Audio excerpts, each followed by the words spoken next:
జై శ్రీరామ్. మీ పిల్లలకి ఎప్పుడూ కూడా ఈ విషయం చెప్పకండి మీ ఇంట్లో. చెప్పడం అంటే మామూలుగా ఇన్ఫర్మేటివ్గా చెప్పచ్చు, కానీ పేరెంటింగ్లో వాళ్ళేదో మార్చడం కోసం, వాళ్ళ వ్యక్తిత్వాన్ని నిర్మించడం కోసం చెప్పేటటువంటి టాపిక్స్ కాదు ఇది. ఏంటంటే, మేము చిన్నప్పుడు చాలా కష్టపడ్డాం. నేను చిన్నప్పుడు 4-5 కిలోమీటర్లు నడుచుకుంటూ వెళ్ళేవాడిని స్కూల్కి.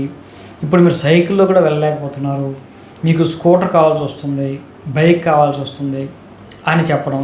మేము ఇంత లగేజీలు మోసాం, ఇంత కష్టపడ్డాం, ఇన్ని పనులు మేము చేసాం చిన్నప్పుడే, మీరు చిన్న పని కూడా చేయలేకపోతున్నారు అని చెప్పడం. దీనివల్ల ఎటువంటి ఉపయోగం లేదు. బాగా గుర్తుపెట్టుకోండి. ఇప్పుడున్నటువంటి పిల్లలు దీనికి ఎటువంటి వాల్యూ కూడా ఇవ్వరు. కాబట్టి మీరు పేరెంటింగ్ కోసం ఇవన్నీ చెప్తే మాత్రం మీకు ఖచ్చితంగా 100% మిస్ఫైర్ అవుతుంది. దీనివల్ల ఎటువంటి ఉపయోగం లేదు.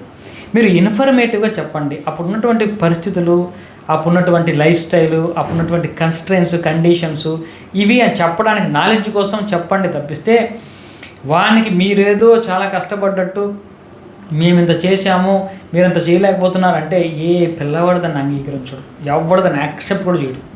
కాబట్టి దానివల్ల మనకు నెగిటివ్ ఇంప్రెషనే ఇంకా ఎక్కువైపోతుంటుంది.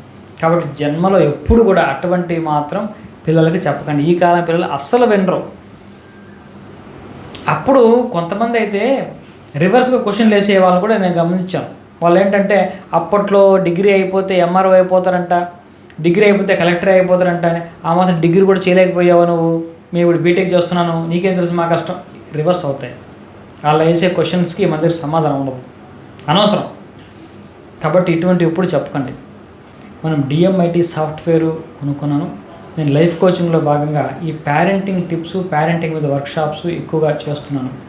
కాబట్టి చిన్న పిల్లలకి ఆ డిఎంఐటి సాఫ్ట్వేర్ అంటే వాళ్ళ వేలి ముద్రలు తీసుకొని, ఫోటో తీసుకొని దాన్ని మనము అనాలిసిస్ చేసి దాన్ని సాఫ్ట్వేర్లో ఇన్పుట్ చేస్తే మనకు రిపోర్ట్ వస్తుంది, 70 పేజీల రిపోర్ట్.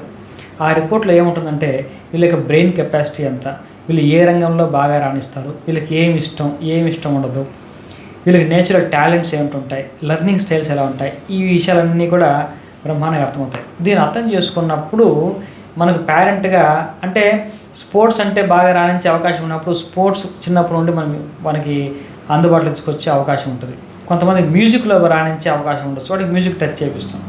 కాబట్టి మనం వాటికి నేచురల్గా ఏ ఫీల్డ్లో అయితే బాగా రాణించగలుగుతాడో ఆ ఫీల్డ్లో మనం వాడిని ముందుకు తీసుకెళ్ళచ్చు. ఇంజనీరింగ్లో కూడా, ఇంజనీరింగ్, మెడిసిన్ మనకిష్టమైనది కాదు, వాడు ఏది సహజంగా ముందుకు తీసుకెళ్ళగలడు అని ఆలోచించడానికి ఈ సాఫ్ట్వేర్ బాగా ఉపయోగపడుతుంది. అవసరం వాళ్ళు కింద ఉన్న నంబర్కి కాంటాక్ట్ చేస్తే డీటెయిల్స్ చెప్తారు.